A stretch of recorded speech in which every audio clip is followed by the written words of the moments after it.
Concluding remarks. Congratulations to you all that you have come so far towards the end of this module.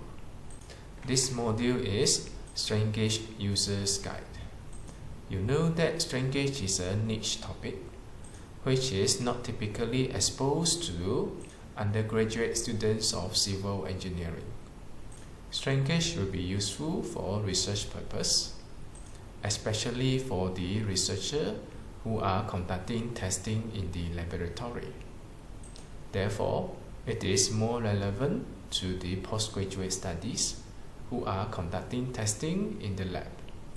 Not only it is a very niche topic, it is also highly specialized. There are many technical aspects which we need to understand before we can use the linkage. To make it simple, we will use linkage to be attached to the test specimen in order to measure the strength as experienced by the test specimen. Now, measuring the strength is challenging, as it requires a high degree of accuracy and sensitivity. This is especially when we are dealing with the material with very high modulus of elasticity, where the test materials deform marginally under loads. Now, the purpose of having this module is for educational purpose. It serves as a knowledge sharing to the young researcher who needs to use the linkage in their research study. I was first exposed to the applications of the linkage during my postgraduate study many years ago. During then, I was not exposed to any formal guidance. Learned to use linkage following the process used by my seniors and the lab technicians. I did not fully understand the applications of the linkage, not only on the technical aspects, also on the operational aspects. There are so many things that need to pay attention. Precautions are to be made in order to ensure the linkage give reliable and accurate results. I guess this is the common thing experienced by the postgraduate study students nowadays also. Normally, there is no formal guidance in terms of the usage of the linkage. The most it would be the demonstrations by your seniors or the lab technicians. When I recall myself when I did my postgraduate studies, I can understand the pressures of the postgraduate students. There are so many research papers, journals, and articles to be learned, which at the same time you will need to carry out experimental tests. You will need to consider how to carry out the testing properly. Having sufficient resources is one issue. Knowing how to use the resources properly, it will be another issue. Some postgraduate students are struggling with their technical aspect of the research topic, not knowingly overlook how to carry out proper testing in the laboratories. Some postgraduate students may have problems with the funding and resources. A lot of postgraduate students as well as undergraduate students are sharing the testing equipment. Some may not have the luxury of having this linkage to carry out their studies. They will have to find some way to investigate the behavior of their testing materials.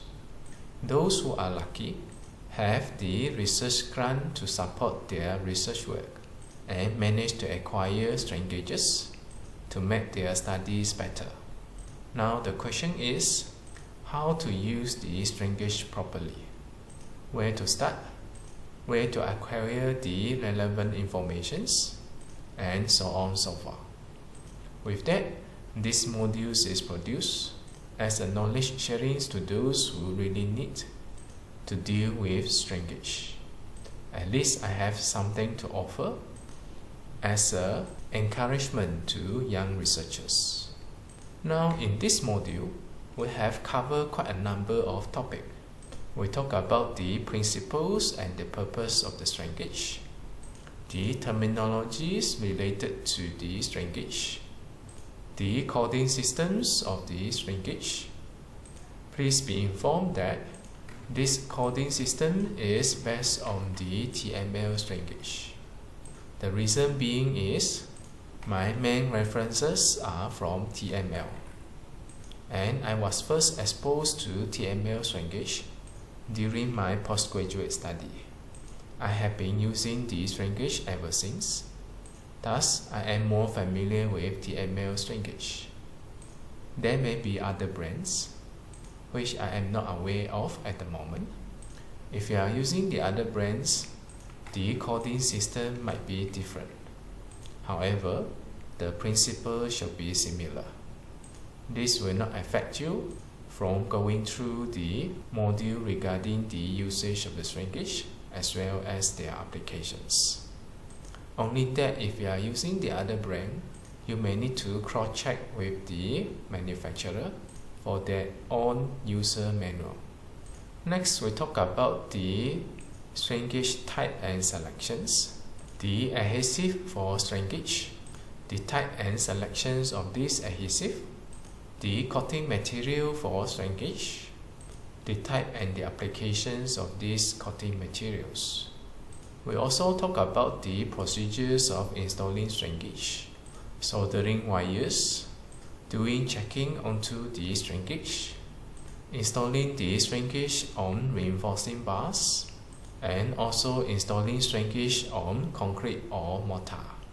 So far, we only cover the fundamentals as well as those which are more commonly used. There are much more in fact. Some has exceeded my exposure and competency. Some applications are too niche, which as far as I am aware of, within the field of civil engineering, it is not that common. It doesn't mean that the relevant applications is not important, or it doesn't mean that it is not interesting to cover. Sometimes the relevant testing would be too expensive for a typical university. Therefore, the relevant research or applications may not be that popular, that you only see those researches carried out by certain universities or institutions which have the facilities. For the topic that I have not covered, and you will need to use the strain gauge under those applications, you may refer to their user's guide. Having this module to build out your fundamental knowledge, I believe you should be able to quickly acquire the gist of applications of those strain gauges. Next, we talk about the lesson learned from this module, at least from my personal perspective. I realize that knowing what it is may not necessarily know how it is being used.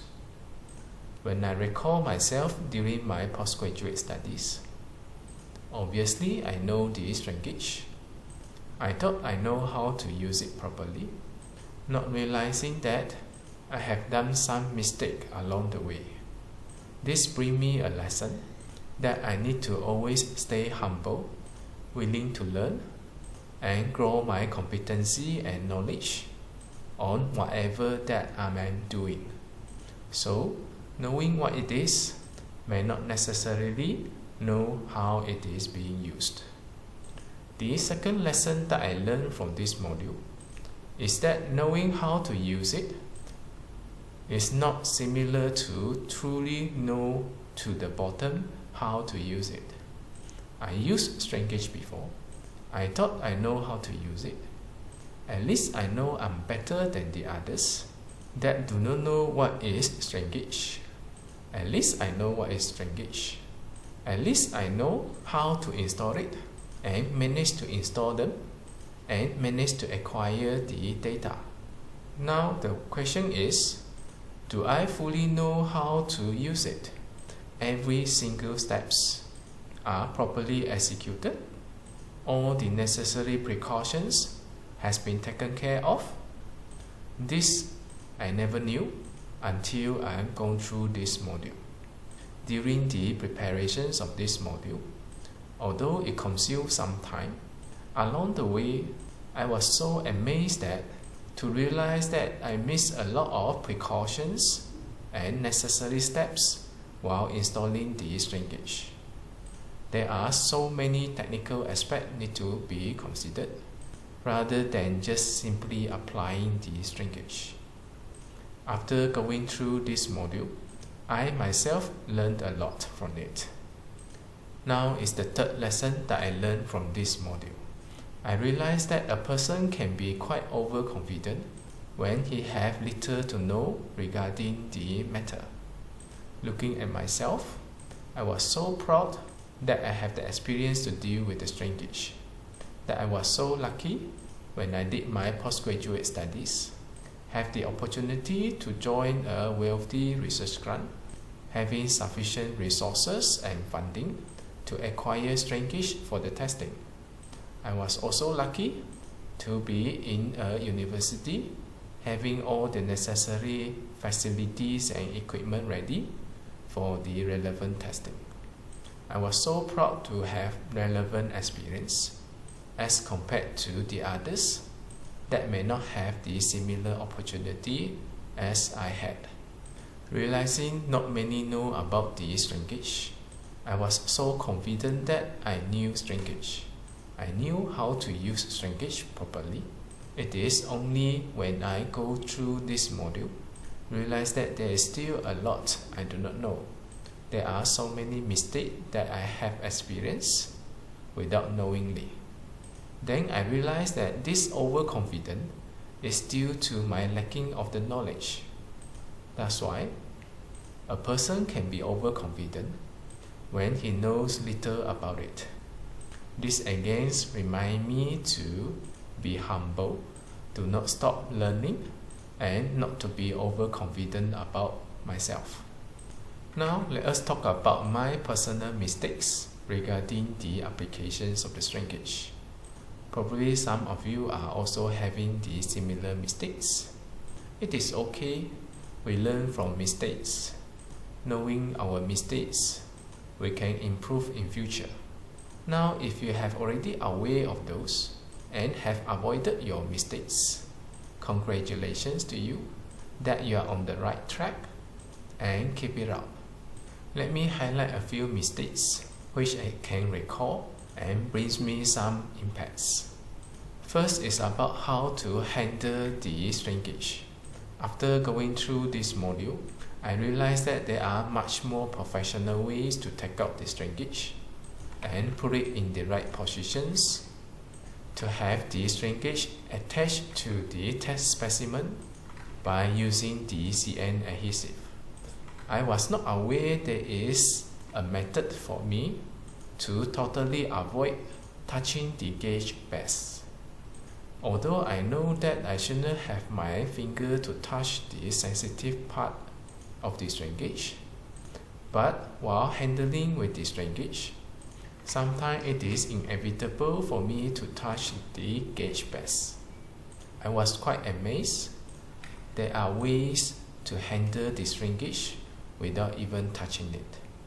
Second, it will be drying the strain gauge adhesive and the lead wires before the coating works.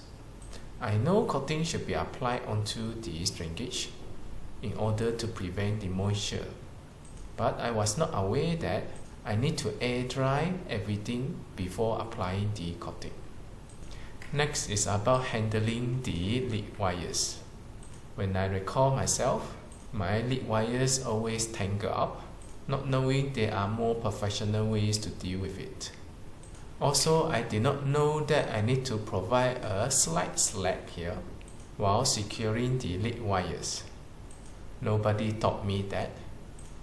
This one will have safety measures in the case that there are some accidental force exerted onto the lead wires.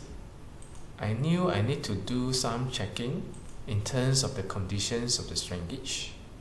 I knew that checking the conditions of strain gauge can be done by checking the resistance of the strain gauge. the readings always appears to be 120. But I did not know what is the meaning of 120. What I only knew is that if it appears to be 120, that means the strain gauge is in good condition. Now that I realize that 120 is referring to the gauge resistance of 120 ohm. Indicates that the gauge resistance are the other values from 120, which can also be 60 ohm, 350 ohm, and also 1000 ohm. While checking the resistance of the strain gauge, the relevant value shall appear. I knew that I need to check the resistance of the strain gauge, but I didn't know that I need to also check the insulation resistance of the strain gauge. That means I missed this step in terms of the checking of the resistance of the strain gauge. Through this module, I also learned that multiple thin layer of coating is always better than one single thick layer. When I recall myself, I wanted to have really good coating over the test specimen. What I did, I applied extra thick layer of coating over the strain gauge. Now that I knew that, it should be the other way round, which I need to apply coating layers by layers so that it will have multiple thin layers to give a better protections to the strain gauge. I also overlooked that I need to prevent the leakage of the moisture reaching to the strain gauge through the lead wire. When I recall, I only applied the coating over the strain gauge. Worst come to worst, the coating only covered the strain gauge and the connecting terminal, not knowing that the moisture may also leak through the lead wire reaching towards the strain gauge.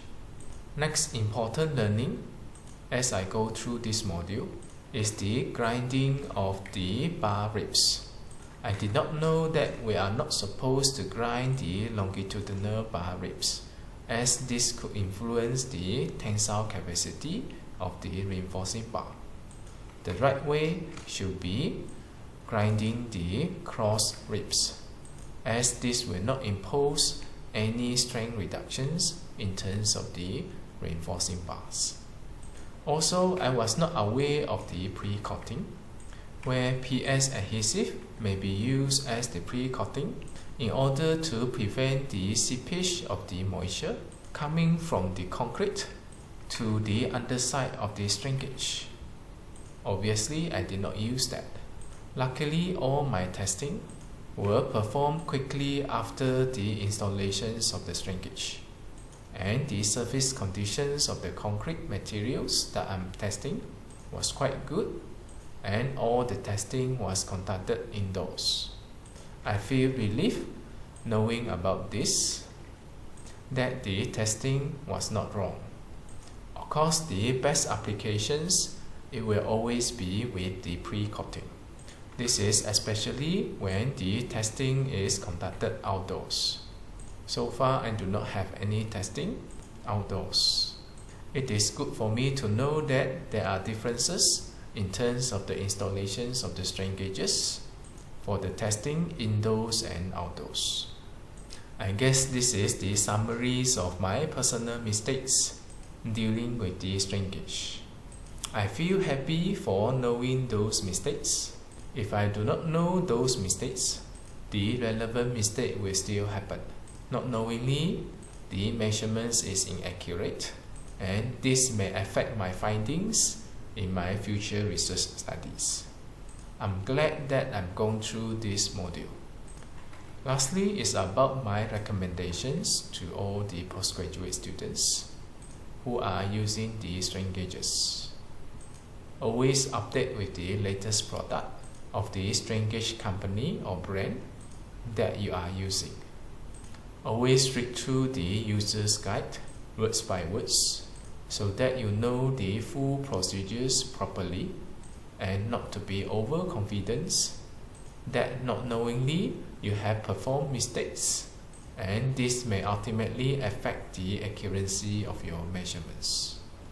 You may also read through the relevant catalogs regarding the products available to know the options that you have, what are they capable of, what are the suitable strain gauges that can be used to support your research study. Postgraduate study is a long journey. A lot of things you will have to learn by yourself. You may also seek guidance from your research supervisor or your seniors or your lab technicians. However, you must always cross-check with the reliable resources. Your seniors or your supervisor may also learn how to use the strain gauge from their seniors and their supervisors. There could be errors or mistakes brought forward generations by generations. It is wise of you always go for the most reliable resources to cross-check everything, so that the relevant mistakes will stop at your generations, and in future, if you are working in the academic line, your following generations will not repeat the similar mistakes. All the best to you. Good luck to your research.